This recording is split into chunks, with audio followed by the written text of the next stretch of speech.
Well, a very, very eventful week.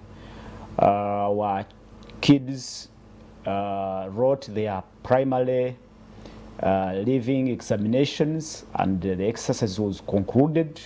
Well, few hiccups here and there, but again, within the week, we did not see many cases of Ebola, so the Ebola threat is being contained to some extent in Parliament.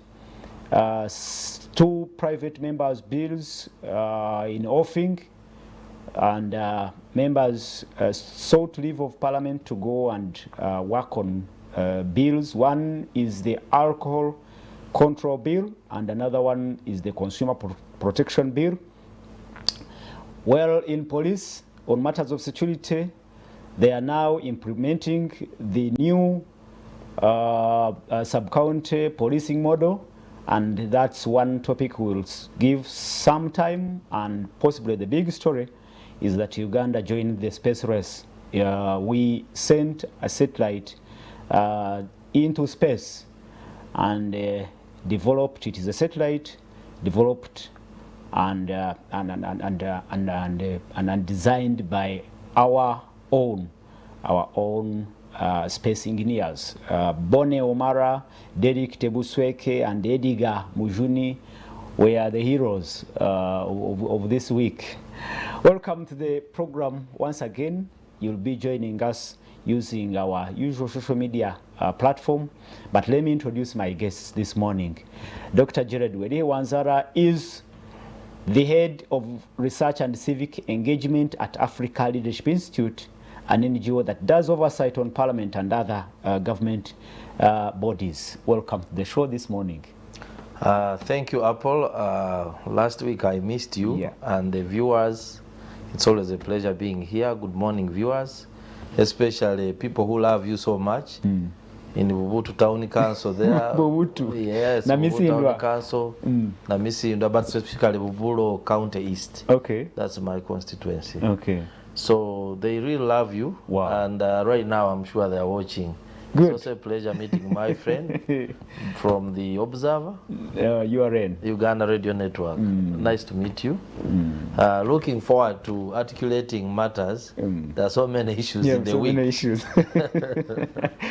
Well, it's good to hear that the people of Buburo and Namisindwa district are really following. Thank you so much, our viewers, that side. And but they told me to punish the person in your production. I don't know production, the one who makes adverts for the show. Okay. The show usually reminds them. Okay. When they advertise. The posters. The posters. Okay. So I think we should do it more regularly. We'll work on that. Yeah. Thank you for coming, and I'm happy you are in your seat there. Our special guest this morning is Beka Bate Rule, and Rule is senior journalist and an analyst. Welcome to the show this morning. This is The Dialogue. Thank you for having me, Aparo. Good morning, people of Uganda and people of the road, wherever you are watching from. Happy to be here this morning to, talk about stuff that matter to the people of Uganda, the people of the world. I'm happy to be here. Thank you. We hope possibly to be joined by another resident panelist, Honorable Barnabas Tinkasimire, and we will be looking at these and other issues. Gentlemen, I talked about a week that was very, very busy, with the successes here and there and few shortcomings. I don't know how your week was like, Doctor. Tell us about your week. My week was productive. One, I told you some time back that we are working on a conference to bring together all stakeholders in Mbale City on December 19th and 18th. Development partners, central government, local politicians, prominent sons and daughters of Bugisu to forge a way for the city. We want to restore the glory of Mbale. It used to be the cleanest in East and Central Africa, but if you go now, you will find the garbage welcoming at Clock Tower. Wow. So we want to see, then also It is ridden with conflict.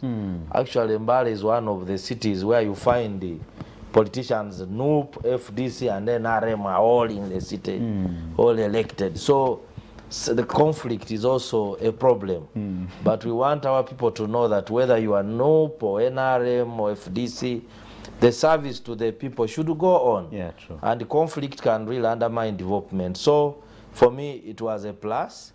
We had a media launch where we talked about the things that we are going to do. We have brought on board the parliament. We're going to have a round table with a speaker to see how do we get resources, how do we leverage partnerships to ensure that our city moves forward. Looking at issues of disaster management, because we are prone now. We are looking at issues of safety. We have so many street kids in Mbale now from Karamoja. Sure. Yeah, from Karamoja, because it's the nearest city, actually other than Soroti. They like coming to Mbale. So there are so many children now from Karamoja sleeping on the street. How do we address issues of children? So I think that will be a way forward for us to ensure that Mbale regains its lost glory. But briefly, your week. I don't know how the week. I think this week in Uganda it has been a bit dull.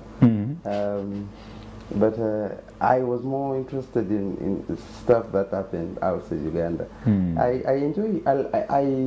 consume a lot of American media. So by extension, I get ingrained in American politics. So this week, you know, there was an election in the snap election. Yes, no, the midterm. Midterm in America. Where up to now, we don't know whether the Republicans will win or the Democrats. All of them are destined. They have opportunity to either take the lower house of the Congress or the Senate. Both parties have an opportunity. But I'm split on who to support. I like the Democrats. I don't like the Republicans very much because of Donald. Yes, I don't like Donald Trump, of course, but even but he's actually a bad candidate. Actually, he's a bad version of the Republicans. Yes. But and he has a candidate. He supports that. Yes, the Republicans and black people are. They only have one senator, one senator who's black. You know, so they are really part of white people. But I don't know how the viewers will to take this, but I'm in support of Russia in the ongoing war in Ukraine. Therefore, if the Republicans win, they will have a say on how much money is sent to Russia, because Biden is just sending, he has sent more than 50 billion, more money than they have given to Africa in the last 20 years. They have sent to Ukraine in less than a year. So if the Republicans take the House or Senate, they will have a say, because they have said it is no longer going to be business as usual when they take the House. So there will be questions to be asked. This blind giving to Ukraine as if they are the only thing that matter. So for that reason, I would support the Republican takeover of their, to check how much money is sent to Ukraine. Because no one should tell you, deceive you that it is Ukraine which is doing wonders in that war. No, it's Americans technically fighting in Russia. So if there is a stop or there is a limit to how much money is sent there, probably the situation would be different on the ground. But that is what has been occupying me the whole week. Yeah, in Uganda, you must not be feeling well as Russia is withdrawing from to the contrary. I know that US and Europe have joint defense pact to always stand with each other. So even if Republicans took over the houses, I believe the Pentagon, the US State Department on Ukraine will remain. Okay. Yes, they may check maybe the amounts, but still the commitment to fund that Ukraine and America will be involved. Yeah, that's for sure. But at least there will be some other voice that is saying, because I had now the person who is prospecting to become the speaker saying, you know, it is not going to be business as usual when we take over. That gives me a glimmer of hope. That is the only reason I would want them to take over Congress, nothing else. Well, that is it, and we kick off the show. My name is Prince Apollo. Let's go straight to as myself, the big story of the week. We sent a satellite into space. I don't know why Dr. Wanzala, you're not excited about that. Our own, developed and built by our own space engineers and scientists. The reason why of course, I congratulate the government. It is important to be in space. I was looking at the advantages of us being there. They said we're going to use that data to get data or information, real-time information on disasters, mapping minerals, and then land, and then things like that. Border security. And weather. Yeah, I really congratulate, but I also need to urge government that we are there, but we need to improve on how we consume this information.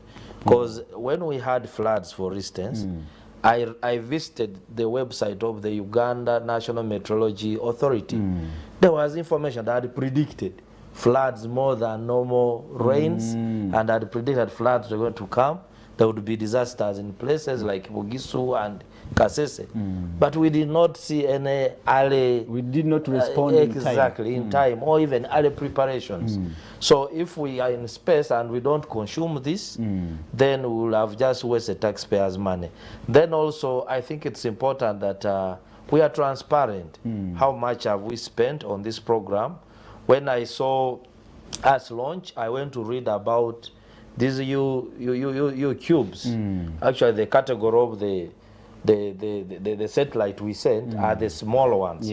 The U cubes. Some of them can be launched even at the developed and launched at the cost of $2 million. That's about 7 billion. Others, okay, depending on what they are going to do in the space. Others, like the Americans use to monitor typhoons, tornadoes, they cost up to $600 million. One. Really? Yes, just one. So I saw that the ministry wants more, 100 billion. Again, for the space technology. For the Earth satellite center in Mukono. In Mukono, yes. So it's important that if we do, there should be accountability. Okay. Exactly. But also, why I'm not very, very excited, it's not new in Africa. I think we are at number 40. No. A number of colleagues. There are 12. 12. From what I've picked. Yeah, but there's some like Egypt that have quite a number of them.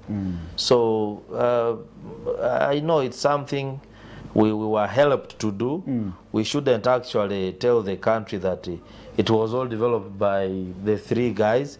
It was actually developed by the help of Japan. They were trained. Yes. And they developed They participated in the development. Yeah, under Chushu project, something in Japan. Then it was launched, of course, by NASA when we are all here. We are not involved. But this is not to say that it's a small achievement. Yeah. So I congratulate them. Wow. But we should be factual, not to over-exaggerate. But you're excited. You see, for me, in the very week that you were launching that thing, Bank of Uganda was in Parliament, and the deputy governor, you can call him governor if you want now, because there is no governor for 1 year now, for more than a year now, Etingengo said that our debt is 80 trillion. Which is now over and above. It is over the 50% threshold of the GDP, which they said that is sustainable. So as we are launching, because now, of what benefit is a satellite? Ready? No. I want to come closer. Of what benefit is that satellite to my mother in Usika? So we are dealing with kitchen table issues. What benefit? Government has, like almost for 2 months, failed to pay its workers. Okay. You get? Our debt is 80 trillion, which is above the 50% threshold, which economists tell us is sustainable. Those are the real issues that actually affect us. So when you bring a satellite, yes, it is a good thing, it is a good achievement. But how does that now take away our day-to-day problems as a country? You see, in the same day when you are launching that, a damning report is being given in Parliament. The last time Monta did a story was that it showed that for the debt, we were to pay about more than $1 million. Who would take 93 years for us to clear the debt. Oh, yeah. You get? Now, and each of those days... I think every Ugandan, to clear the debt, you have to pay 1.7 million, yes, every Ugandan. Every Ugandan. So now the projection is that we would clear that debt. And you see every single day in that parliament where you are most of the time also, all the proposals that are coming in the budget committee, in the finance committee about borrowing. You get? Probably even the money we used on the satellite is about borrowing. So for me, even when the satellite is a good thing, and in any way, I am not in any way trying to downplay it, there are other issues that come and overshadow it, and then it ceases to be an issue for us to discuss. Because how then do you discuss a satellite when you don't know whether you'll be able to live tomorrow to see the importance of that satellite? How are you going to do? Why would a teacher be interested, or would an intern doctor when the country is in the midst of Ebola? Why would an intern doctor be interested in a satellite when government has failed to increase their money they have promised for time and again to improve in the middle of an Ebola outbreak in not only in one district but in almost it is engulfing the whole of central Uganda? So for me, I really would want to look at it as a good thing, but I am constrained. When you go to cover a story in Kampala and you go to find an accident, you go to cover an accident, and then they talk about the injuries, and then you hear that 10 people have died from another accident. Here the other one which you had gone to cover was really because of they were just injuries. Would you continue with the injuries, or you would go to the one who was the accident where many people, over 10, have died? So when you look at the pecking order in journalism, which of the two stories is more important than the other? So for me, the day-to-day problems the country is grappling with, we have no money. The schools are going back home. They say because of Ebola, but they can't even survive. We know we are students. I mean, we are parents here. So those other issues for me overshadow even the good thing that would have come with the satellite. So I will, if you ask me, I am not one of those people who would say I am celebrating, I am jumping over the moon because Uganda went to this. I mean, has got a satellite in the air. No. I don't know if you watched that congregation that was at Kororo when they were launching the satellite, and I was watching personally. It was only Dr. Musenero and one of the scientists who jumped and actually Dr. Musenero jumped even before the thing went up. She was I don't want to say or to suspect that others did not do that because of this and other reason, but talk about it. Do you think the timing is not right? It's a good thing, but the timing is not right. Yeah, I think when he talks about prioritizing, he has a point. We have so many challenges that are affecting a person on a daily basis. And also, we already have other sources of data we can use, for instance, on pests. Even last time before the Nzige came, before they arrived, people saw them coming from Somalia side. They were coming actually from the desert, saying they are on their way, and they would end up in Karamoja. So with those warning signals, we could have taken actually a proactive strategy to go and prepare before they arrive. But now when they arrive, and then we begin running around in the bushes. So the information we need, we can still get it through other ways, other than spending billions on. Are you not? I mean, you don't see the benefit in that huge benefit in having our own. Definitely. One, there is that element of border security also in those capabilities that comes with this satellite. Those are sensitive. I didn't see government mention security. When I saw Dr. Musenero talking, I remember she talked about things to do with the disasters. No, it's one of them, that it would also monitor border security and all others. I mean, I'm trying to say that these are sensitive matters, some of them are just sensitive, and even the information must be managed in an effective manner. Don't you think it is better we have our own? I think that no, is, we are not saying Uganda having not its being own. reliant on other people's satellites and. Of course, having our own is okay.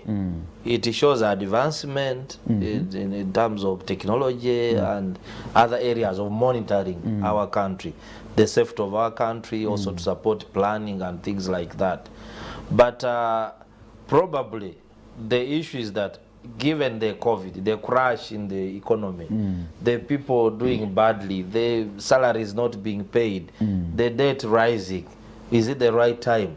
So I think those are some of the questions people are trying to ask. But on us having our own, it is absolutely okay and it's in order. Because if you look at countries that are in space, I've been following the Americans. They say, we have seen the Russians are actually fortifying the other side of the Dnipro River. So they have not moved away. You enter Kherson when you are conscious. So everything they are monitoring, they are able to see. So for me, a country going to space is okay. It's absolutely in order. But for me, what I emphasize is accountability. Okay. How much are we spending? Because up to now, we don't know how much we spend on developing that. Our students, yes, were supported, given kind of scholarship to go and participate in the program. But what did the country pay? Okay. And what does the country intend to pay to sustain the use of that satellite? That is what we need to know, because there are a number of programs where we are putting money, but there's no accountability. I think under the same Ministry of Innovation, I saw a project where they have injected about 44 billion for silk farming. And they are saying there is nothing to show. Okay. But this is not a new project, if I may say so, because even the Poma satellite station was built during the Amin era. So there was an idea, the concept has been running, and even this particular project started in 2019. It's not just yesterday. So if you bring it to, or tag it to the harsh economic conditions that are happening today, things of COVID was, I mean, imagined in 2020, are you not really being unfair with, I mean, with these people who are behind all this project? Even if you take back this issue, actually, you can even take it to 2000, even to 86. Even if it had started being developed in 86, were we better in 86? Or which year of the NRM time have we been better that it is a time that we can spend on luxury? You see, I am a student of, I'm doing a PhD at Makerere, and one of the things I do is development studies. I do political economy. So I look at a lot of data from countries like America. We look at development as a concept. When at the level at which Uganda is, or where, compare for example where Uganda is and America was, when America was at the level that Uganda is, was it developing satellites? So what do you begin with? So when America was at the level that Uganda was, it wasn't developing satellites. But no, because you see, there's stuff that you have to begin with. The technological needs of today, you can agree, they are now different. You see, technological needs, they are needs of who? Those needs are for who? Ugandans. So, but the Ugandans can't feed themselves. So, a Ugandan you are telling needs to be in the air cannot feed himself. A Ugandan you are telling me he needs to be in the air to monitor what is happening, cannot take a child to school. A Ugandan who you tell me who needs the pictures of who is moving closer to Uganda cannot. I was at Mulago the other day, and in a room like this there were about 100 beds. Really? Yes, at the images. There is bed to bed, bed to bed, bed to bed, bed to bed. And interestingly, a friend of mine, my brother had got an accident, so they took him there. That everything that worked on him was paid for, including after putting a camera on him, they put a plaster and some cotton, and we paid for it. Really? So if you can pay for something as small as that, so the hospital is just the shell, the structure. But what makes and maybe the doctor coming and seeing you and says you need this, you need this, you need this. But all of those, because you see, I can tell that he has got a fracture, even me who is not a doctor. Therefore, I don't need a doctor to tell me he has got a fracture because I can say it. I need a doctor. A doctor, even if he's the best doctor on earth, needs medicine because he cannot treat a person with simply diagnosing the problem. So these are really the real problems that are affecting our country. When you go to our place, you see, I come from this region. Go anywhere, just 50 kilometers outside Kampala. I will not mention where my friend comes from, Namisindo. I will not mention it. But just go 50 kilometers from Kampala, anywhere in this town, and see how bad the people are. 50 kilometers only. So those are really... So we should not be talking satellites and... Exactly, because you see, Musenero can do all those things for all I care. But for me, my preoccupation, for whom are you doing these things? For example, why must it have taken Japan to intervene to do that when you have people at engineering at Mackay University? It means the level of education you are also providing them is not up to standard. You get? And mind you, like you said, we've not yet. I really find it even that satellite in Impoma was built by Idi Amin. Yeah. How many years ago? The man keeps on referring to him as idiot, as swine. But many years ago. So it means we are not even breaking new ground. But our really real problems for me, the things I would love to talk about, are the things that are affecting us. We can have the satellite, but it is not something you can flag that this is Uganda's achievement. With all the problems we have, you get, with all the things we are grappling with, really, a satellite, sending a satellite in the space wherever it is being sent, whether in the ground or where, is not one of the problems that we are grappling with, or that we should even spend airtime here discussing, because it is the list of the problems this country is having. Wow. Yes, it is a good thing, without a doubt. But when you put it on pecking order on the things that must be discussed in this country, that must take up the lead stories, that must be on the front page of our story, really is not the satellite. It is these real problems that threaten to distinguish this country, I mean to extinguish this country. Those are the real problems. You have Ebola, kids are going home, we have not even finished 2 school weeks fees. early. And they this term, they had spent 2 years at home. Now they are saying they should go home early. The Minister of Finance cannot even pay salaries. You get, it is borrowing. It was in Parliament wanting 4 trillion.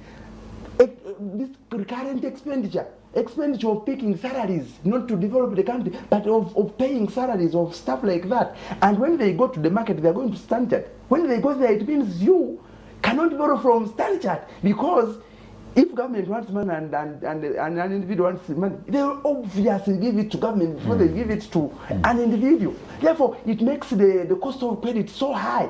So it makes the cost of doing business in Uganda impossible. So with all those problems, yes, we will have the satellite, but it's not one of the things for us to smile about. The situation is so grim that even things that would have caused some excitement we cannot. Good. In Uganda, would say, we cannot afford to smile. We will be called the cannibals. Thank you so much, Bate and Dr. Wanzara. Let's cross over to Parliament and see if possibly what they are doing and debating is in the interest of Ugandans, as we say, because Bate says we should not even waste time on satellites when people are grappling with poverty and all other issues. In Parliament, he talked about the 2 private members' bills. It is what actually dominated business this week. The Honorable Saro Pendi, Tololo Woman MP, and Honorable Mwine Mpaka all sought leave to go and prepare those bills. The Alcohol Consumption Control Bill, and another one is the Consumer Protection Bill. Doctor, start from there. Do you think that is good business for Ugandans? Yeah, definitely. For me, I saw that bill, but of course the bill also took cognizant of the fact that there are other laws like the Enguli Act that are there to regulate the drinking. But for me, from my own observation, the challenge that I'm seeing in the country is illicit alcohol, illicit alcohol consumption. This consumption of alcohol, like the one, is it a city something in Arua that was killing people and making people blind. So, and then we have this cheap waragi that is being brewed everywhere in the villages. There are villages where when you go, it's only women who are farming. The men are not involved. As early as 8 a.m. they are drinking. But does it really require a law? Enforcement for illicit alcohol is supposed to be Uganda Bureau of Standards. True. But by a mere fact that people can bring factories, brew, bottle them, sell in large quantities, and people drink and die when they are well packaged. I think there is a weakness with enforcement. Because you may have a law, but if the enforcement is not strong, still people underground will consume that illicit alcohol. There should be a heavy punishment for people who are giving all kinds of these. We shouldn't even talk only about alcohol. We saw here cookies. Cookies were being sold in town here during lockdown. Children were consuming, mothers in the home, and people were only to discover they were full of weed, full of opium. Munjaga. Someone buys cookies, goes home after drinking it, is drunk. Then you wonder what is going on. So for me, until police used the intelligence and they cracked down on where those cookies were being packed from. You remember the number of people who are going to Butabika increased in COVID because of drinking, weed, what? And there are those who like those cookies, that when they eat them, and then they also drink alcohol, they are high. They are excited. So, but according to Saro Pendi and the proponents of the bill, they say the bill or the law may not stop people from drinking, but at least regulate the time during when they should be drinking. A good example is Kenya. Kenya has a strong law on regulating the time of drinking, what kind of drinks, but Kenya has still abuse alcohol. If you go to the slums of Kiawangwale, Nairobi, in Kibera, and for them it's worse because they fear police. So it's not open. You are not even able. They have small cubicles where one person enters at a time, drinks very quickly to exit, then another person has to come in and also drink. So by the time a person enters 3 times, he's finished. Finished. So the law may actually not really control. It may not control, but me, I would urge government to it's an effort in mindset change. We invest in mindset change. Under this PDM program we are talking about, these parish chiefs sensitize people. They tell the dangers of drinking in the morning. They are ignoring their families, the poverty, domestic violence. So if we don't address those through mind change, even if we pass bills, it's not going to help, I can assure you. Mr. Bate, is it good business that is being conducted in Parliament? First of all, there are sometimes elsewhere, when you go to these countries we've been talking about, all of them have laws in regards to who is sold alcohol. For example, they can't sell you alcohol until you show them a card to show how old you are. They are strict on the law, and so they know who is taking what.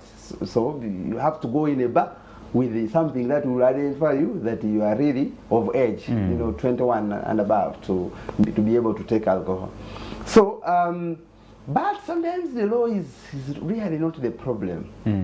The other day I was reading when Colonel Kashirinji died, I looked at the UPDF Act, the first of 2005, then even the amendments. And they have so many nice articles. They tell you a soldier will not get involved in drinking. Even that is actually provided for. You will not drink when you are in uniform. A soldier will not take any person's property. All these nice things are there. But don't they happen? You know, don't they happen every day?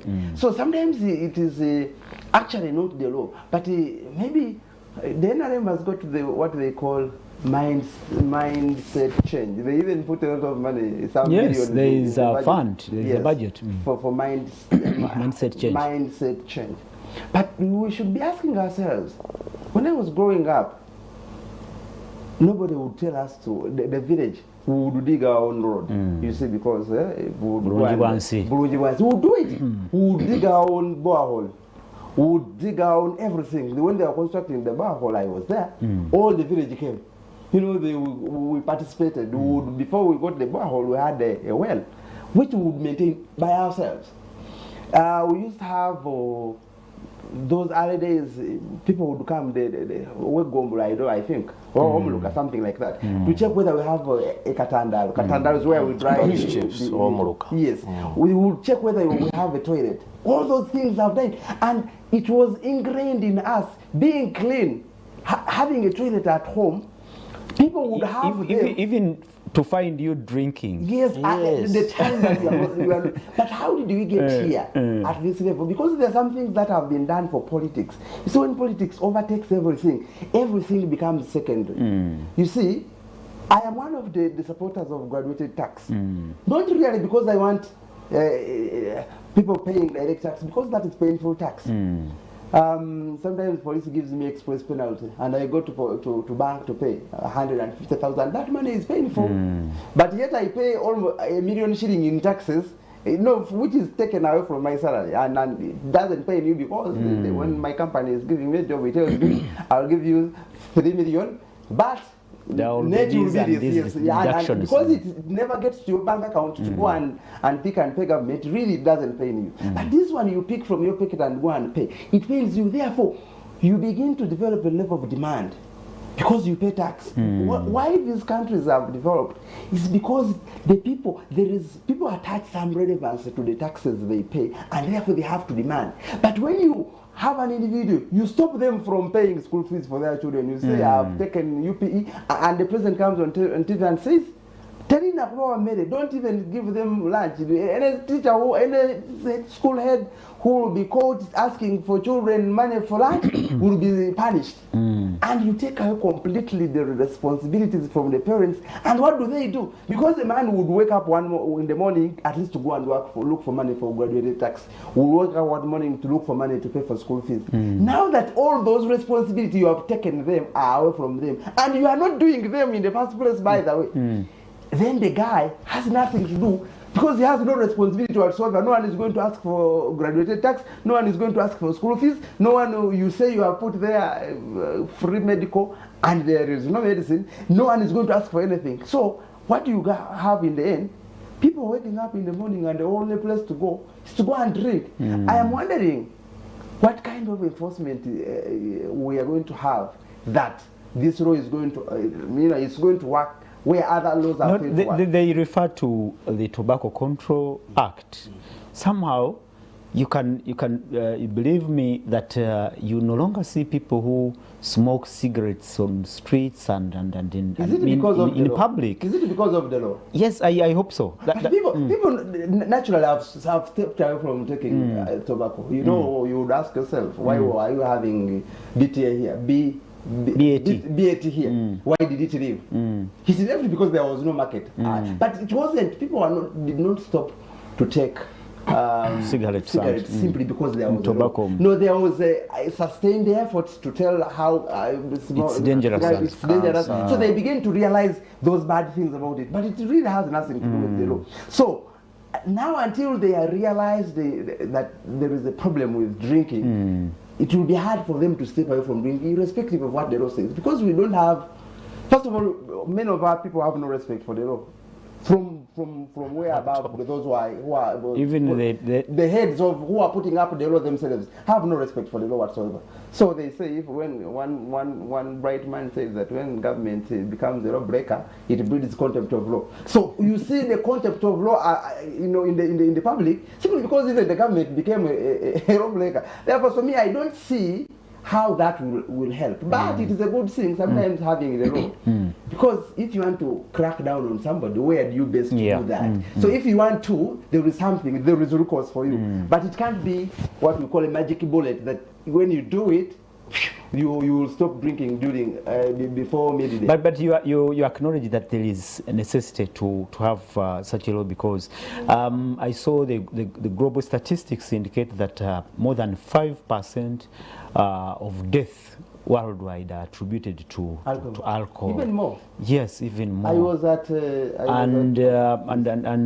like a doctor said, those families where heads take huge alcohol at times, that they abdicate from their responsibilities and roles in families, and eventually the kids do not go to school and all those things, and even the diseases related to consumption of alcohol are also very many. That is true. I was at the mortuary in 2021, before the second COVID wave that killed a lot of people. So I was there, but they had registered, by that time I was there, they had worked on 1,500 people who had died post-mortem at the KCC mortuary. But that was the smallest they had done in 6 months. Before, it used to be huge numbers.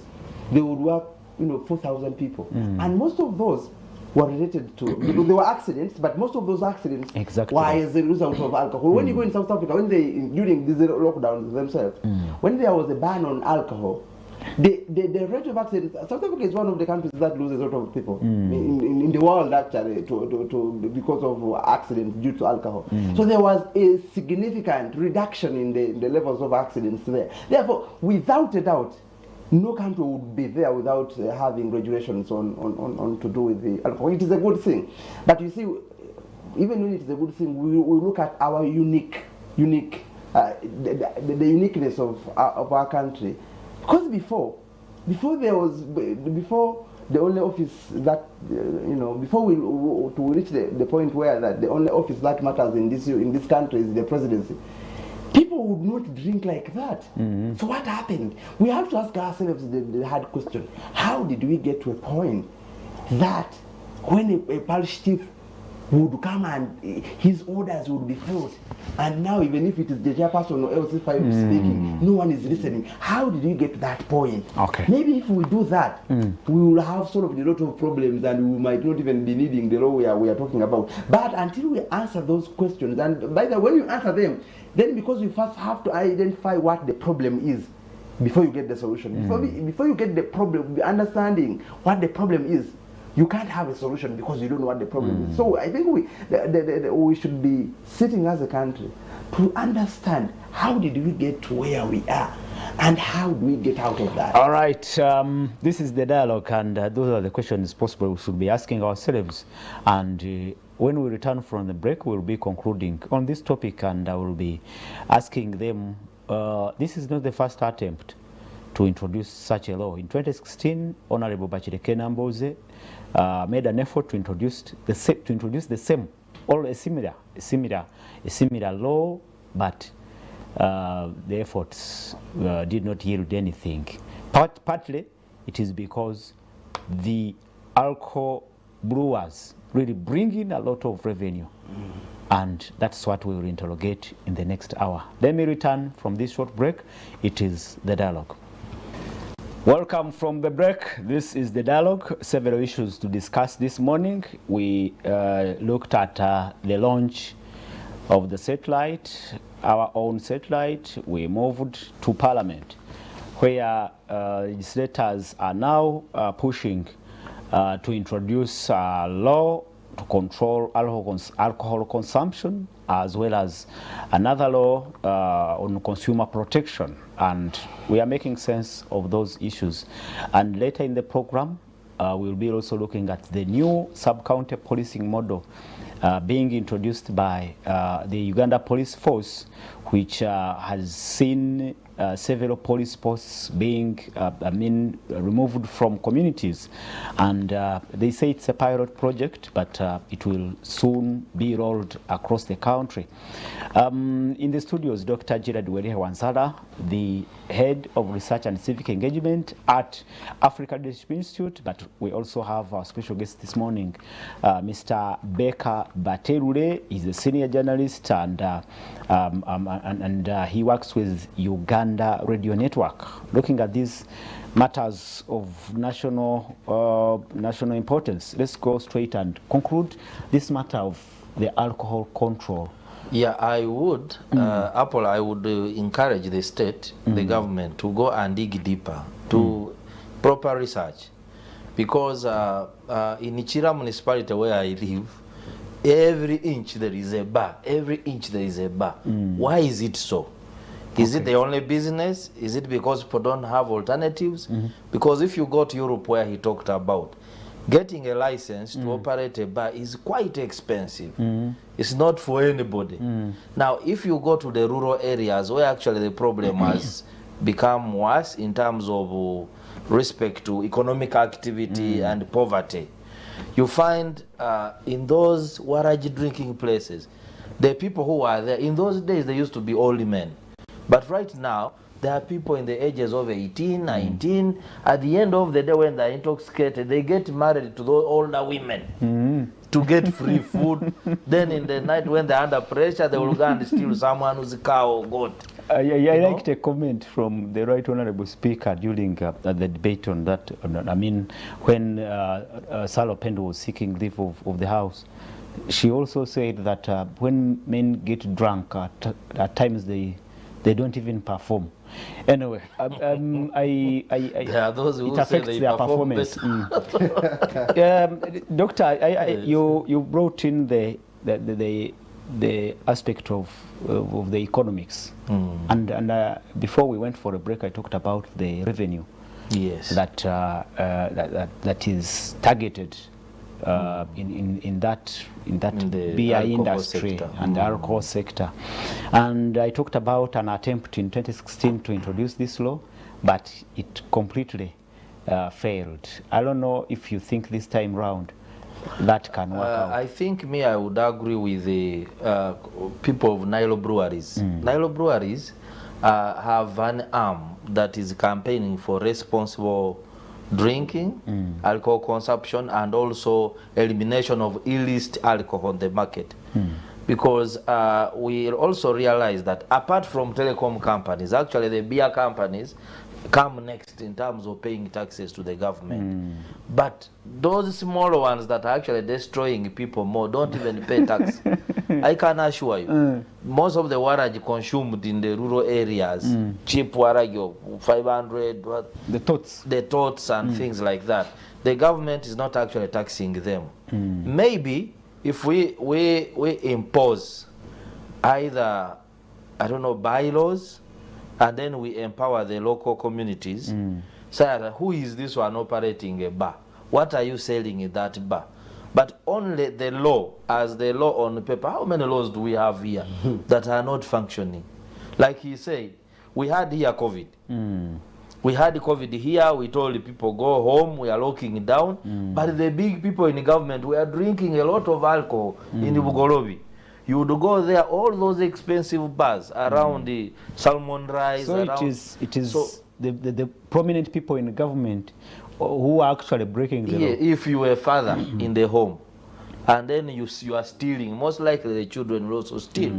So for me, I think that let's be serious. We lead by example. Then also let's become serious on enforcement. He talked about the parish chiefs who used to control people. With the canes, they would. With the canes, or they fine you. They would take you to the sub-counter, they lock you up, then they will fine you. So when they fine you, you go, if I misbehave again, I will be fined. What will my children But they were rude. eat? They were very, very rude. Partly that's why the government exists. You know, the problem in Uganda is that we have too much presence of a state when it comes to some aspects, like politics. If today you say there is a political rally there, of Mujanyama, the state would surface. Exactly, you see like 20 pickups within a minute to come and chase people from the rally. But you tell them that they are the thieves. There is a fire. There is a fire. They will take their time. So the state needs to be present everywhere. It needs to be present everywhere. We were talking about, actually the other day I was talking about this border thing. Why is that now we are arresting them and they are all wearing reflectors? Hey, they have complied. They now know there is a government in place. Otherwise, if you don't act, nothing will go on. Okay, but and I agree. Before you ask me a question, I just want to add on that. You see, people in government will tell you that bullshit. Sorry to use that colorful language, but you see, you know, the president during COVID would come on TV like I am here. He says tomorrow, no taxi is carrying a person. Even in Moroto down there, there would not be a taxi carrying a person. Even the bodabodas are the most resistant people. They are the original NRM. Because for us who belong to the NRM, the other one where the president left us, we resist. So the bodabodas resist everything. But they would also not carry a person. If they were to carry a person, they would pass through panya. So it means that if a government chooses to act, if it is serious, if the president wishes to act and has the powers to act. So all these things that are going south is because he's allowing them to go south and because of his politics. But if he chooses to act, like we've seen in COVID, that his word is raw even when it is not raw. The words he said, at night he would say them, in the morning they are in force, and everybody would comply. No car is stopping in you see, because the president has said. So it means this word means something, it is authority. So let him use that power. So, yes, now it reminds me what you talked about implementation. So, implementation can only be effective when there is that will, in presence of that will. Yes. Or the inefficiency we see in implementation of these laws and other regulations, possibly it is because somebody does not care. Absolutely. That is the absolute truth. Because somebody doesn't care. If they actually cared, things would not be the way they are. But because they are motivated by politics, every time we say, his first calculation is how do I benefit politically, or how do I lose politically. So all the decision is going to take, they are looked through a political lens. And if we move away from looking at things through political lenses, then we can have a country. Otherwise, by the time Museveni leaves, bequeaths this country to another generation. I normally tell people, I am 34 years this week. Obviously, Ceteris Paribus would say in economics, I'm going to be another 50 years when Museveni is no longer there, or many of the people who are running the show in the state. Therefore, the decision is taking. The reason sometimes we use strong language in resisting them, because we are going to suffer the consequence of a bad generation, or a generation that has been spoiled of 18 years. You have a Chikomerati on your gate, but because poverty and wealth cannot coexist. Ultimately, one will jump into the other's fence simply because you cannot exist when you're a wealthy person. I mean, it's poverty. There is a way how that poverty will permeate. Therefore, we are saying we need a population that the government is trying to bequeath the the next generation should be a population that is going to benefit this country. It shouldn't be a problem. But with what is happening, that population, every time I look at them, I say, goodness, what country are we going to have after? But the last thing on alcohol, we have a law. Someone, I came listening to radio and somebody was commenting on it, and I think it is an important observation he makes. That half of the alcohol that is actually sold is not sold in bars. It's sold in shops. That's where they sell with these sachets there. That's where they sold the bottles. Therefore, when you put orders on the bars, I mean, when you put the laws targeting the bars, yet half of the alcohol is actually sold in shops, and you are not targeting them. You might be missing the point. And the other point I also want to make is alcohol. When you don't drink alcohol, actually there is a lot of benefit for not drinking it. more than there is for drinking. Therefore, instead of charging me 1,600 shillings per liter of fuel, why don't you put that on alcohol? On alcohol? Because people who like drink, they will drink even if the bottle is 10,000. You get, but it is not adding. Actually, the consumers are many. Yeah, of course. But then the essentials that run the country, you put a crippling tax. Yet on alcohol, a bottle still goes for 3,000. Someone can get drunk on 3,000. You get. So why don't you put all this tax on them? Because it is luxury. Okay, and then leave the things I talked about an effort that was made in 2016 to introduce a similar law, and all the efforts did not yield anything. And again, as you comment about it, as whether you think this time round it will see the light of the day. Talk about the economic aspect of all the consequences in relation to the economy. On one side, these are, like he said, these are the people who bring in a lot of revenue. Two, the people you talk about, Dr. Gerard, that every corner you take, you find a bar. Every time they are getting money. They are getting money. It's some form of livelihood. Alcohol is giving them some lease of life. I don't know. Start from there and we wind up.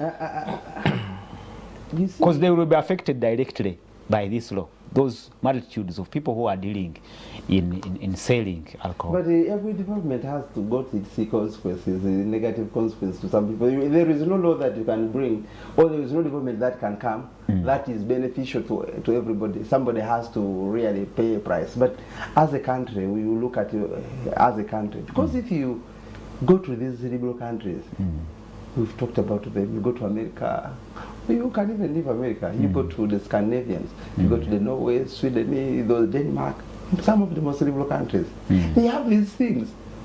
So you have all the freedom on earth. Norway, I don't know, the last time I checked it, had closed all its prisons. But they have these laws where somebody cannot just walk in the bar and drink alcohol, or anytime they feel like they would want to drink. Yet the people have the freedoms. Therefore, if those guys who say they have all the freedom, someone must have the freedom to do whatever they wish they have to do, they have these laws. How about in a country that is still grappling with the basic things like malaria? So I think without a doubt we need this thing. But the bottom line should be, do we have the will to enforce this? Because I know if they will tell you we have the enforcement is not there. No, it is there if they chooses.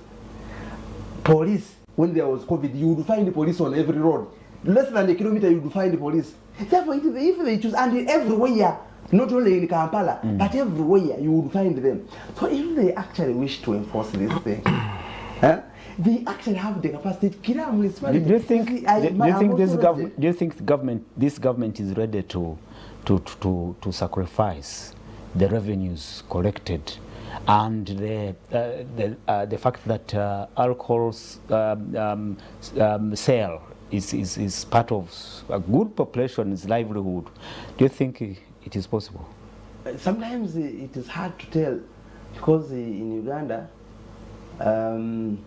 they can choose to sacrifice if there is politics at play. Because I told you, politics is the main move of things here. The president will close Crane Bank, irrespective of how many people it is serving or how many people benefit from it directly, if it is antagonizing his politics. You get? So they can choose to sacrifice the and by the way, what you shouldn't even be saying, there is no way that there will be a reduction in taxes from these beer companies. No, there wouldn't be. Drinkers of alcohol will drink this alcohol even if it is 10,000. They will take it. And you see the taxes they are paying. They are not taxes they are importing from wherever they are coming from, South Africa, where they are based or wherever. No, it is money they are picking from us. So the drinkers, these alcohol drinkers, they will take the alcohol. Can I tell you?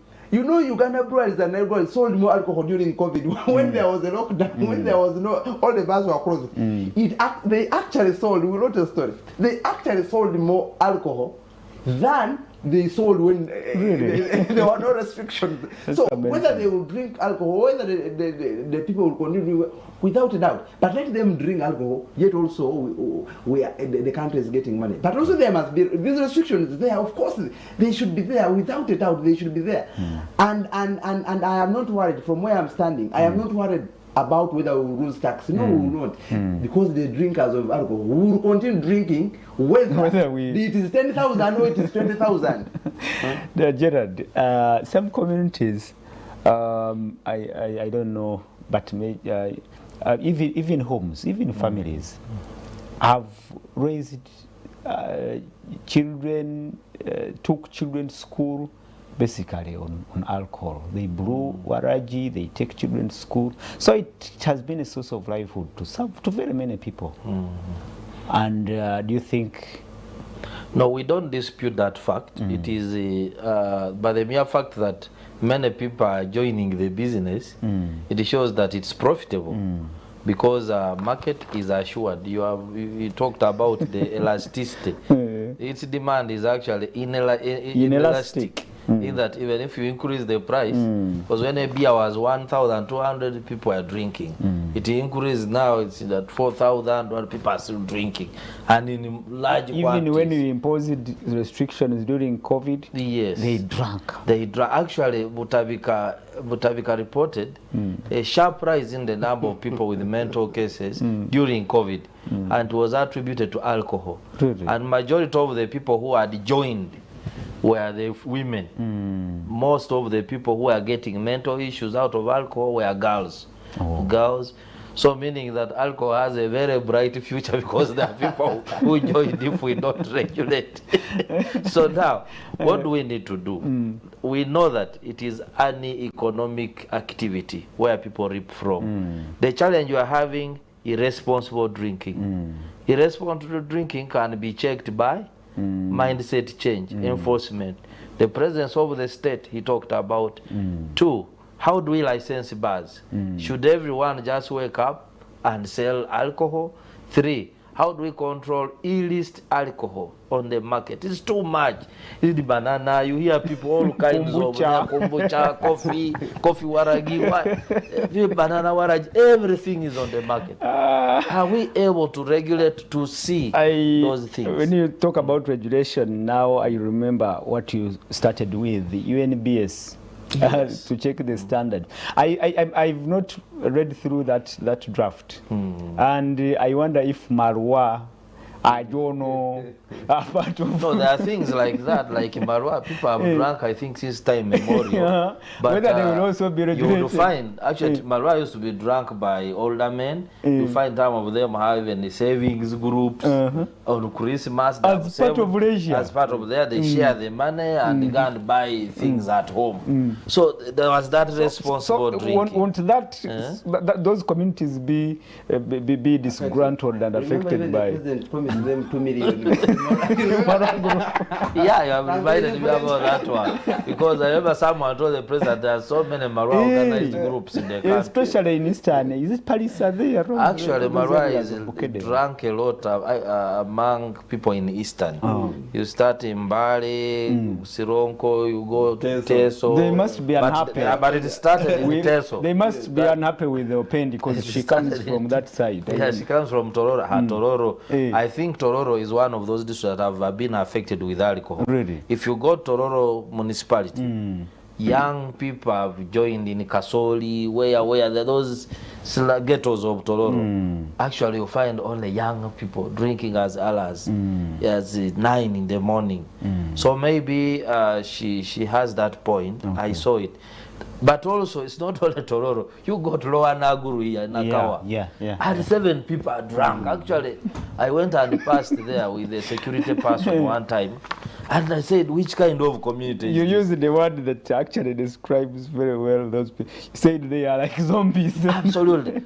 This one is chewing, the cheeks are full, I don't know what. Another one is smoking, another one is drinking.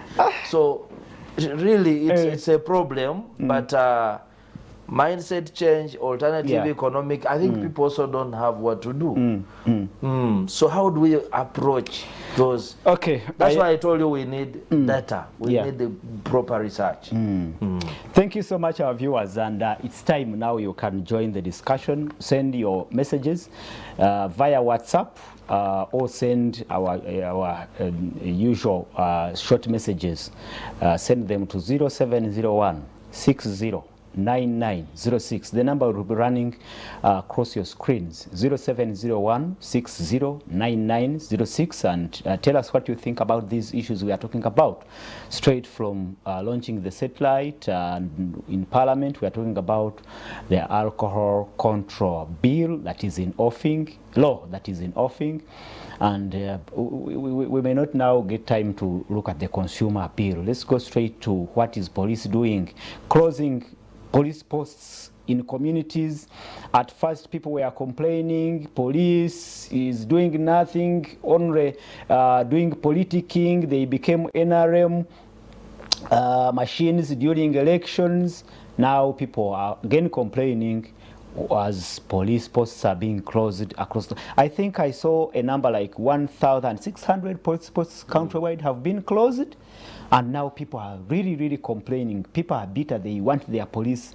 And I was told the police posts became very common during Kaihura period, the General Kale Kaihura time, when people, and actually it was through communities themselves, or people themselves in communities saying we need a police post here, and they mobilize funds, they build like a small structure, and then they invite General Kaihura, and he sends an officer in charge. This is the OC who is in charge of those polices, and they have a police post there. But time has come. Uganda Police is introducing the sub-county policing model. Only at least one police station will be in every sub-county to be equipped. There will be motorcycle squads. They talk about even the forensics will be labs will be taken to the sub-county level. They talk about reinforced police patrol units, and they talk about they call them counter desks, I think, for receiving complaints and emergency calls, distress calls from the public. There are many things in that sub-county policing model. But here I think you need to tell us what you think before we start. I think what triggered the whole was the attack in Busika. And Busika is next to my mother's home. Okay. So I have been there. I've been there at that police station a couple of times myself. But the Archbishop, no, the Bishop of Namirembe, Bishop Chiteruwala, one time said in Uganda tegwamu bitali bya bulijjo. Interesting things in Uganda. You see, when you have a problem, so your reaction is to withdraw. Or did you, then it goes back to at the time of filing, I mean, of introducing this police post, what was the thinking then? What has changed then, between then and now, that they think that police posts should cease to exist? Today I came, when I was coming on the bypass, I looked at near Kalero there. They used to be, now it is empty. They have actually gone. So, but why, you ask yourself, why was it there in the first place? So, for example, they put them on the bypass because there was a lot of saga happening on that road. Therefore, they introduced them to reduce on the stealing, killing people, doing so many things, crime on the bypass. Have those issues stopped to exist? So, I think for me, but number two, with due respect to some police officers who are good, we need an overhaul in the Uganda police. A total overhaul in the Uganda police. The Uganda police has become a den, a manufacturer, a factory of thieves. Majority of the police people are thieves. Really? Yes. You ask me, I'm a driver, I have a car. I don't give bribes on the road. When you find me I have missed on the road, if I tell you I am sorry, forgive me, and you refuse, give me a ticket. I go and pay to government. It pains, but I don't want to encourage you. My mother was telling me, why am 12? Said, but you see, sometimes they even get you for the slimmest of the things, and they want to extract. Not really, they don't stop you simply because they think you have broken a road traffic rule, but because they want something from you. When you go to police and get assisted, after you have reported a case, now they'll ask you, back out your gamba, say something. You report a case. One time somebody stole my laptop, and I spent more money than the one for the laptop. So I resolved I don't report. Because these days the only theft I report to police is a mobile phone, because I can't get a replacement without a police letter. That's the only thing. I was there, they stole my mobile phone last week, so I was there at police today. But after someone has worked on you, he looks at you with the eyes. Sometimes there are those who, with some bit of shame, they will not ask direct. But you look at the way he's looking at you, you know he's asking for something. And someone was saying, but they are paid very small money. But a salary of a police officer is known. Before you go to police, you know that if you are at this level, this is how much you are going to earn. And with all that information, you choose to go to police. Now, if you go to police, then it means that you have accepted everything that comes with being a police officer. So you find police officers in our places, in Nigeria. That's where my father's home is. They have built houses in Nigeria. A plot of land is 300 billion. He's a police officer, is an ASP. Where did an ASP get 300 million to build a house? Where? So I think for me, the cleanup, part of the cleanup, you look at, for example, this issue, one of the issues is the guns. All the guns belong to the government of Uganda. Even when you buy a private firearm, you have to register with them. It is them to license you to have it. Therefore, all the guns in this town belong in Uganda, belong to the government of Uganda. So every person who is killed using a gun, it is the government that must be accountable, because it is the owner of the guns. So these attacks on police officers, these attacks where people are using guns to attack police officers, where do these guns come from? You will find that actually they are borrowed from the same officers from elsewhere. They are the very guns which are being used to terrorize the police officers. So the question is, I think there must be, during the 17th Commission, she proposed an overhaul in the police. It was one of the most corrupt. It has never ceased, and that report is still lying in the period of the president. He has never moved an inch to act on it. So I think for me, don't you find anything good about this restructuring and reorganizing of the force? Restructuring the physical presence of the police is not the issue when you have not restructured the personnel, because now the personnel we are having is not up to even if you take them to the sub-county, if you have been giving away a gun at a police post, of course you would still give it away when you are at the police station. There is no difference. So maybe what they are worried about is these attacks, the single attack that happened in But it wasn't the first and the last, maybe.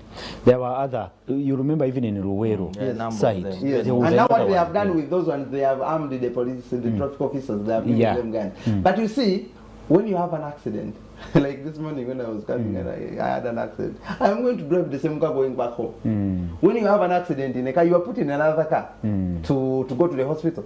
A border hits you, you sit on another one to go to hospital. So because you have had a problem, a challenge, someone has attacked the police, the solution is not to dwell with police. No.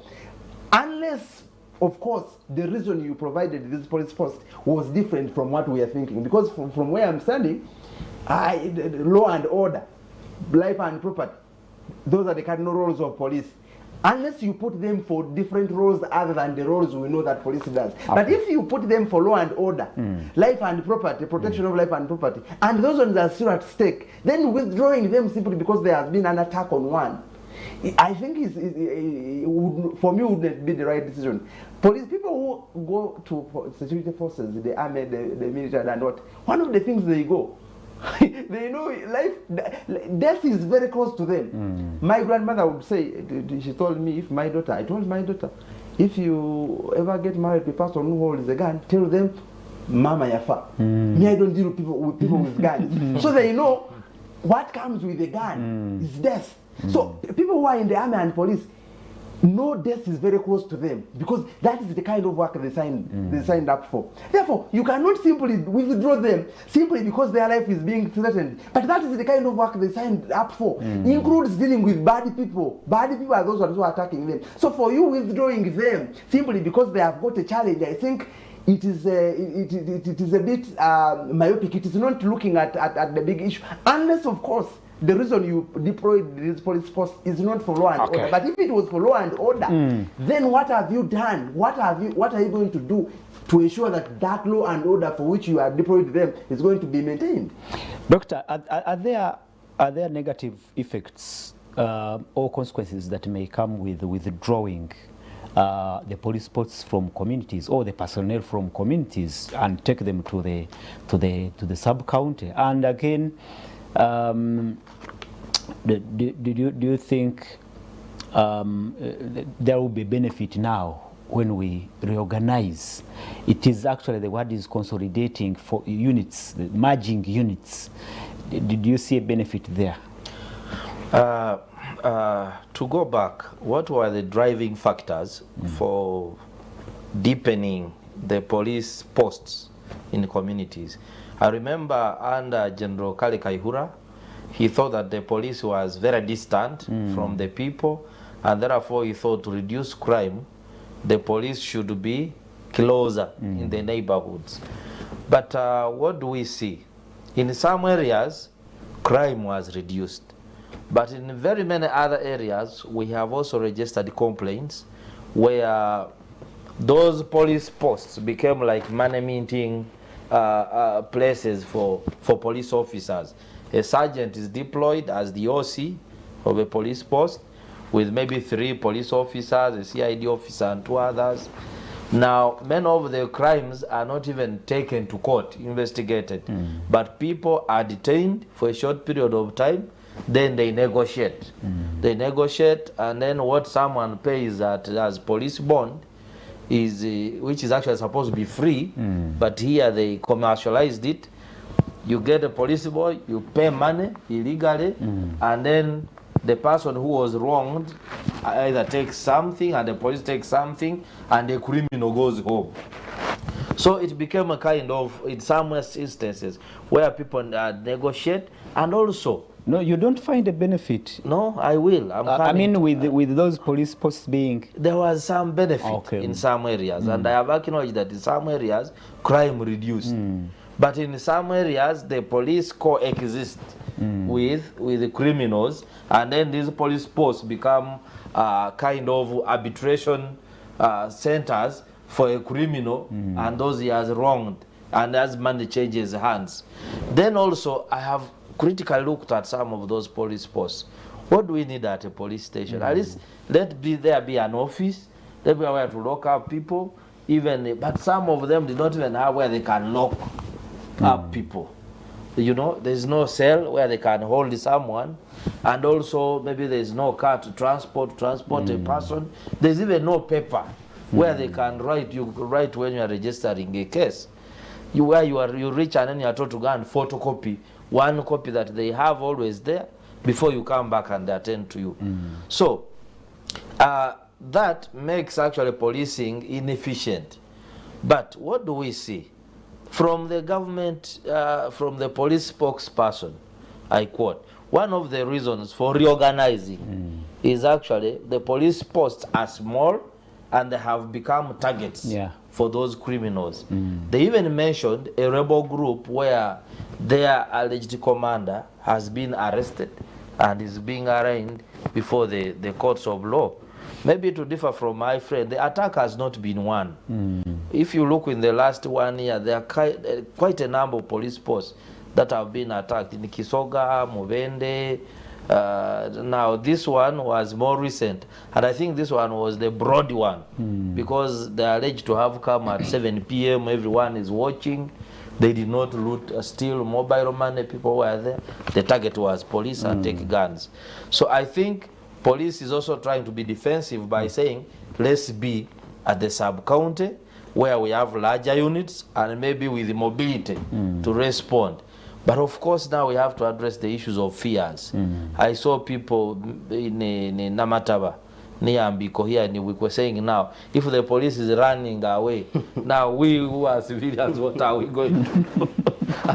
Let our police, we know that they are not good, but let them Actually, somewhere, The devil, you know. some had developed a narrative that the police now, no, government now is moving to protect police and leave communities vulnerable.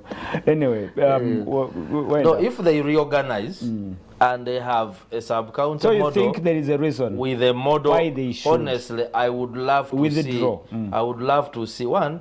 I think they have a reason. The police posts are vulnerable because if you have 3 police officers with guns in one, you may be attacked, those guns taken away, and it can increase. Actually, I had some commentator, and he had the background of the Luwero War, saying that is the way we used it to get easy guns. I read the way of Sowing the getting Mustard guns. Seed. I read the president's book, Sowing the Mustard Seed. He says, actually he even says it's publicly, that they did not have guns. So they started a system of attacking police posts because police was an easy target to harvest guns. So if they have that experience, I'm not surprised with what they are doing, because they don't want to donate free guns to people who are probably opposed to the government. But also for me, from the other positive note, I would love to see a model police station. Because honestly, our police stations, even those we call police stations, many of them do not even qualify. What should be there? Departments, credible cells where people are handled. You should have telephone lines, and then you have stationery. But I visited a cell at the Central Police Station. Yes. It's more like a dungeon there. Anyway, I don't know if it is the design. I don't know, but I think it is also, like you're saying, it's not something good. There is nothing maybe good you can talk about it. Because if they say sub-county, these days sub-counties are not as big as they used to be. I told you a parish which my grandfather led has now produced the town council and 2 sub-counties. So if they are a sub-county and then they have the facilities like are promising, but I doubt that's going to happen. Okay. Because even now, those sub-counties we are talking about, some of them, if you look at the council hall, you will laugh, where the speaker, the councillors sit to deliberate. I saw, I was in Namayingo and I saw, I don't know what sub-county that is, with 2 shops. These the ordinary shops of the usual one, the local you have, 2 like this. So now if for the sub-county is like that, how would police look like? there were actually one or 2 concerns I must share with you, gentlemen. One is if at all what triggered this whole thing is the attack, like we suppose, on these armed attacks on police stations. Then even the Central Police Station was attacked. You remember the bombings at that time. So is the sub-county station safe anyway? And another thing is others were of a view that that in case they are saying now they are going to equip those stations, create motorcycle squads, then consolidate units. They have a strong personnel with police stations, police posts across communities. That it would take almost 30 minutes or what for police to respond to an emergency, maybe a distress call, a fire or something. Now that they are taken to the sub-counties, how long now will it take? Anyway, those are the concerns of the people. I don't know if Bate you can. I think for me, because now the distance will be longer. And another thing, I talked with a private a security expert, Freddie Egesa, and he talked also about if you if you bring these forces to the sub-county, if the assailants now are going to target, to create havoc somewhere, they now know where the response will be coming from. Yes. Where you get it. They know where the responding force will be coming from. So they can now monitor, they can now monitor, do their monitoring on a central. Because they know police, this is where police is. This is the only place where police exactly. Station. The response will come from. You get it. And by the way, so there are what many. Is the magic bullet that if you take them to the sub-county, they are not going to be attacked? And there, I think for me, then when you attack at the police station, because those who attacked Busika, they went and ransacked everything. And my gut feeling is telling me they actually took more than the 2 guns. Because if they went and turned the police station down, so do they want to tell me that that police station, it is a police station? I had actually thought it was a post. It was a police station. Did it have 2 guns? If they went and burned everything, they left the thing ransacked. So how many guns did they take? How many bullets did they take? Maybe there are certain things we are not getting. They are not telling us. So if they go to the sub-county, for example, of course they will come when they are reinforced themselves. And now they know they have a bigger cache, because if it is a police station, there are more guns, there are more ammunition there. So you go prepared to get a lot of cache, because obviously a criminal, there is nothing that will do that will stop a criminal from carrying out their criminal acts. They always try to do that.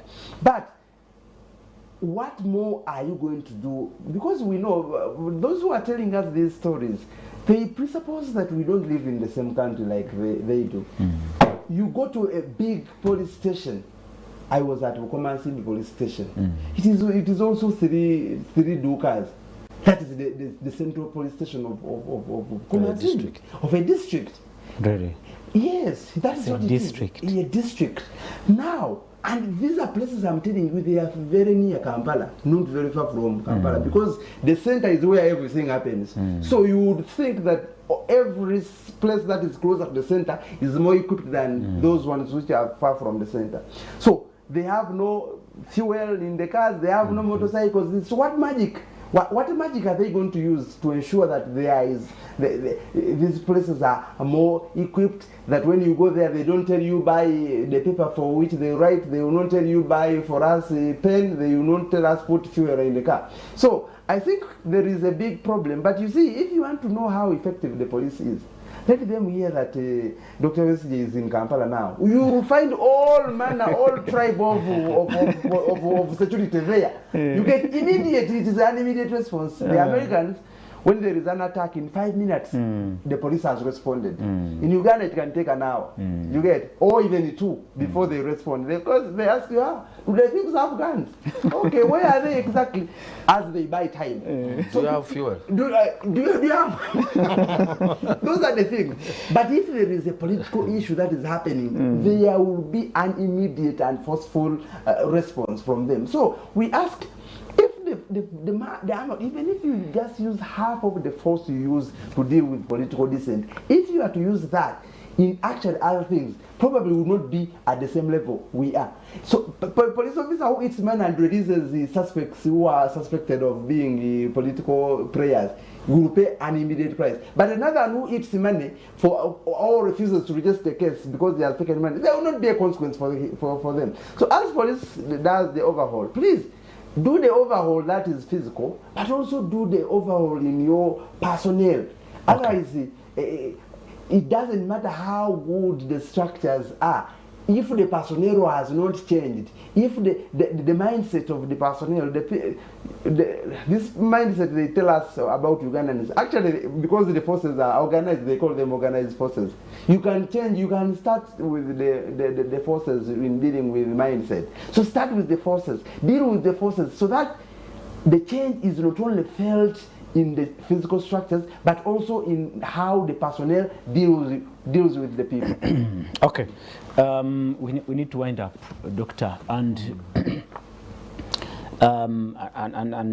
you can start from where stock? For me, I think we should not, I would advise police, I'm not a police officer, but let me advise that, well, if we take the sub-county model, we should also look at the circumstances of those particular places, like Kampala.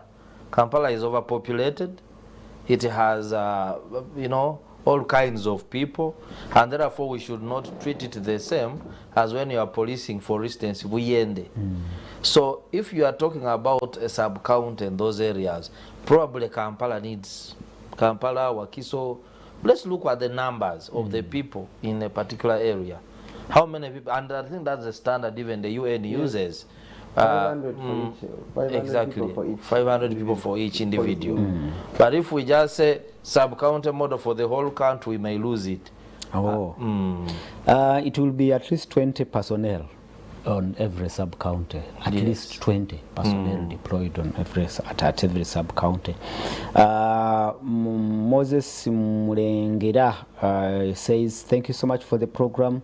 The guests have articulated the issues very well. Okay, thank you so much for watching, Moses Mulengera. And I don't know why my line is not running on that screen, and possibly I could, because these are all the messages. Okay, let's wind up. As we wind up, what do you think now communities should do? Because those concerns have been rife. I mean, all through the week, people saying we need our police back. We need them. But I think at the back of the mind, they are looking at now at themselves as being vulnerable now to anything. But again, there were people who are saying now that the police has withdrawn, then there will be a rise in mob action. But me, I think, if indeed it is true, like you said in the beginning, that it is police that usually works with thieves, then mob action will not be. It will not be, because even the thieves, will fear. Traders usually say it even in the downtown here. Even the thieves now will fear because their protectors have been withdrawn. I have a friend in Kiseka. He's a business person in Kiseka market there. He told me that police posts, actually that the traders, they coexist with the thieves and the police. That if they steal something from you now, and then you report, most likely the police know the command of the thieves in that place, and will call Mwabiechi.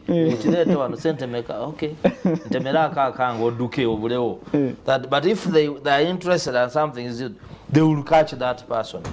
So for them, they believe they are coexisting with the thieves, the police, and the traders. Actually, one thing I had that had skipped my mind is the LOC system. You remember we had a defense secretary on that committee of the LOC. We still have. But do you know that this time they are doing nothing, because people now run to police instead of running to LOC for matters, even domestic issues, even land. Now they go to police. Don't you think it is an opportunity now for the LOC system to step up and reclaim their mandate? I don't know. In some areas, I partly, we have a home also in Toro municipality. There is an area called Area 40 in Tororo, very populated. The LOC 1 in that area every day is working with the community and the police, and they have patrol units that do they are there. Okay. They carry their pangas, the LOC, the chairman, the treasurer, the defense, and they patrol. And they have significantly reduced crime in that place. But in some areas, the quality of leaders, you can look at an LOC 1 chairman. The person is the person who is drinking warrage. We are talking about alcohol at 7 a.m. Even the community doesn't even know what to do as a chairperson. So we also have the quality of leadership that has deteriorated. But let me tell the people of Uganda, the first line of security is the community. The people. Yes, because if you don't give intelligence to the police, you don't report, you don't work with your leaders, you don't work as communities, even if you have police, you will not survive. For me, that is what I know, and I want to tell people that even if police has withdrawn, let the LOCs, the GISOs work with the people, because it is people who usually report crime, it's people who give intelligence to the police force. Okay, Mr. Bate, wind up in 2 minutes. When I was growing up, we used to have, for example, if a thief attacked anybody, an attack on one was an attack on everybody. One would raise an alarm, and every neighbor would, and they would get out of the house. These days, if someone attacks, even if you make noise, Isn't nobody gets out. that what Kaihura used to say? Neighborhood watch. So I think we are beginning to lose those things that used to make us people as a community, because previously an attack on one was like the NATO people, members of NATO would say that an attack on one was an attack on everybody. But now in Kampala there, someone can come and grab a phone from you, or they steal from you when everybody else is seeing and nobody moves an inch to help you. So we have abandoned ways, things that used to make us people, that used to distinguish us from other people, from the whites. The Africanness, Ubuntu, that we used to have includes minding about, we used to have, somebody was proposing the other day that we have a home of old people, that you have your old mother and you take them to the old home like it is in Europe. No, here, your mother, you stay with them, you don't send them away. But those things are beginning to make sense now, because people are doing away things that you really used to matter to them. So I think for me, we should go back to some of these things. They are good things. If there is an attack on one, it really should concern everybody. That collective security. So as police is withdrawing, you are on your own. Like in Uganda, we are always on our own. We have never been. So, even on this matter, you are on your own. So because and alone you can't survive. So begin the collectiveness that we used to work with, so that you reclaim part of the good things that we used to have that have eroded over the time. Good. Thank you so much, our viewers. Time is up, and some people are calling the phone. Yet we only need WhatsApp messages and short messages. Next time we will be looking at your messages. I think they started coming in late, and our time is up. I will not I will not even read the messages. But thank you so much for being part of this discussion. We'll be, of course, catching up again next Saturday in the dialogue. My name is Prince Apollo. Thank you so much, Doctor, for turning up. You're welcome. And let the crackdown on border continue, because one of the biggest challenges for Kampala, safety challenges for Kampala and surrounding areas, are reckless border Thank you so much, Bate. Thank you for having me. It's a good thing to be here this morning. Thank you, our viewers, our great audience out there. On 25th November, we are in Masaka Recreation Grounds. That's a date you must put down. We are in Masaka Recreation Grounds. The Evangelical Conference is there. Be there. My name is Prince Apollo. Good afternoon and a blessed week ahead.